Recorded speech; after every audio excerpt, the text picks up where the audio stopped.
here in a representative capacity to deliver the speech of His Excellency the President of the Republic at this very wonderful occasion of naming the rhino in this part of the world, the Ziwa Rhino Sanctuary.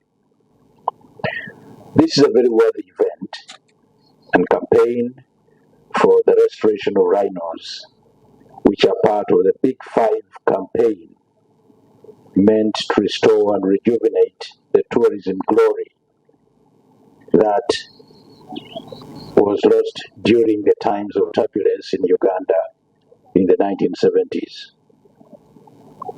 The world is facing extinction of both animal and plant species. Yet, with climatic change, we need to be more vigilant about how we live and survive.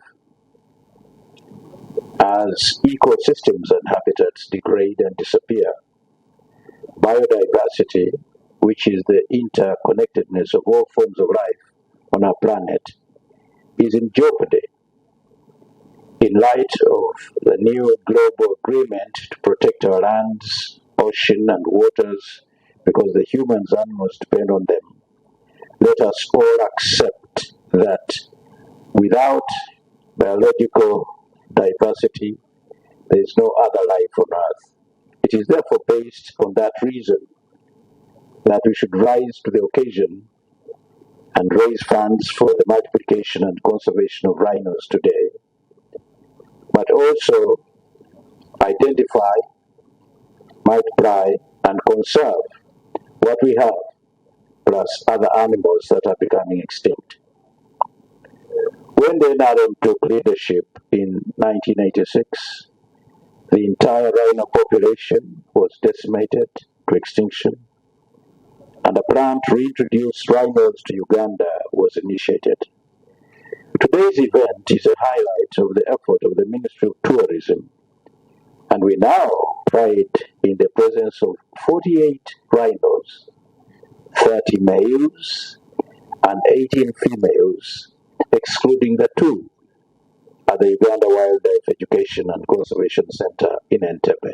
To those who have already joined the campaign by naming or befriending a rhino, your commitment demonstrates that conservation is not the duty of government and donors alone, but a shared responsibility that we can all participate in. You have set a shining example, and we call on others to follow in your footsteps and join the campaign. Friends, this campaign is not the end but the beginning. Uganda is preparing to reintroduce rhinos into Ajai Wildlife Reserve and Kidepo Valley National Park, expanding their range and restoring their place in our ecosystems.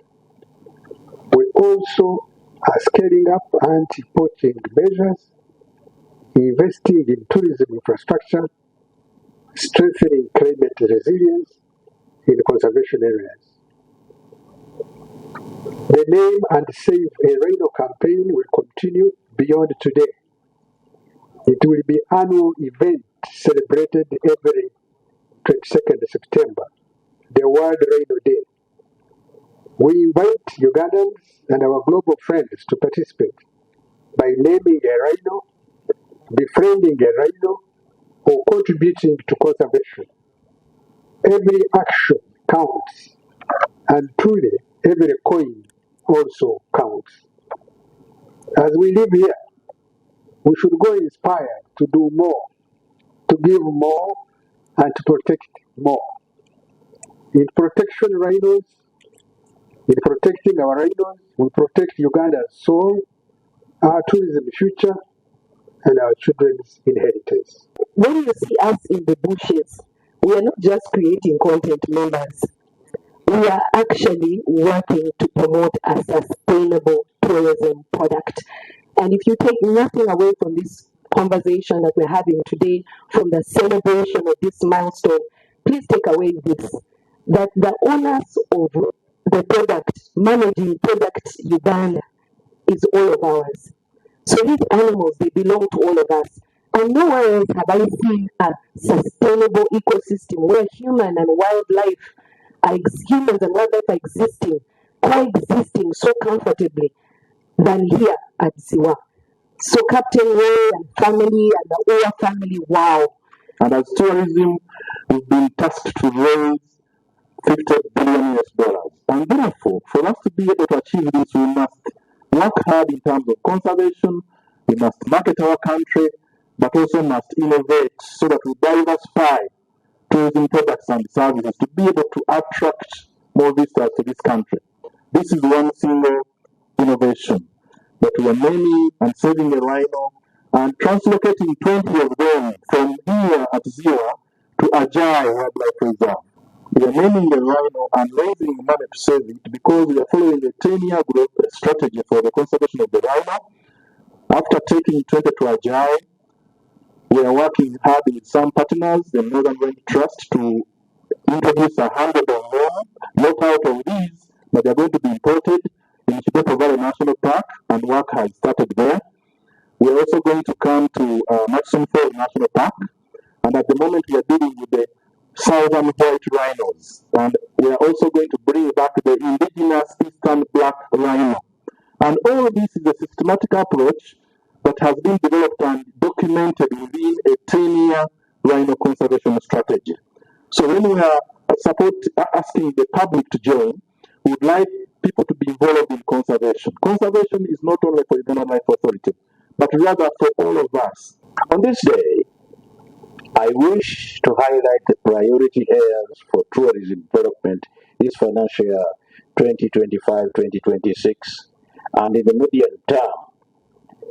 All concerned and related agencies, authorities, and ministries must ensure that the implementation of projects pays particular attention to the following: branding and marketing of Uganda as a tourism and investment destination, infrastructure development and construction of sanitation infrastructure in tourism sites, construction of refreshment centers and highway road signage and sanitary facilities, improving tourism security, improving hospitality standards and training. Considering the above, Uganda tourism sector, coupled with our conservation efforts and campaign like Name, Befriend a Rhino, will cause an economic and qualitative leap of tourism revenue collections.